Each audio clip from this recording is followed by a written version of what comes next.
2023 मसीह संसद में पास होइथिबा ऐतिहासिक नारी शक्ति बंधन अधिनियम बिल को आगामी निर्वाचन पूर्व तुरंत कार्यकारी करने जोर धरी दाबी। एक क्रम में आज सर्वभारतीय गणतांत्रिक महिला समितिर सभानेत्री तापसी प्रहराज नेतृत्व में महिला संगठन प्रतिनिधि बीजेडी सुप्रीमो नवीन पट्टनायक को बासभवन में भेटी एक स्मारक पत्र प्रदान करिसेंति। विधानसभा प्रस्ताव आने को अनुरोध करिसेंति एवं महिला प्रतिनिधि नवीन बाबू को अनुरोध करिसेंति आसंता विधानसभा अधिवेशन रे ओडिशा रे एई बिल को तुरंत कार्यकारी करबा पई सरकार को ऊपर चाप पकाइबा सहित स्वतंत्र प्रस्ताव पास करबा दिगरे नेतृत्व नियंतु। आगामी निर्वाचन रे महिला माने सेमानकर हक पाई परिबे सेति पई बिना विलंबरे एई आईन कार्यकारी हेबा जरूरी बोली सेमाने कहिसेंति।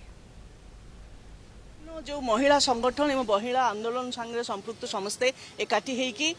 समस्त पॉलिटिकल पार्टी के भेटिचु एवं तारी अंश हिसाब से आम नवीन बाबू को भेटिचु एवं आम नवीन बाबू को अनुरोध करूँ जे आसंता विधानसभा जो बस अधिवेशन से अधिवेशन रे ए बिल को तुरंत कार्यकारी करने गोटे प्रस्ताव पास करने से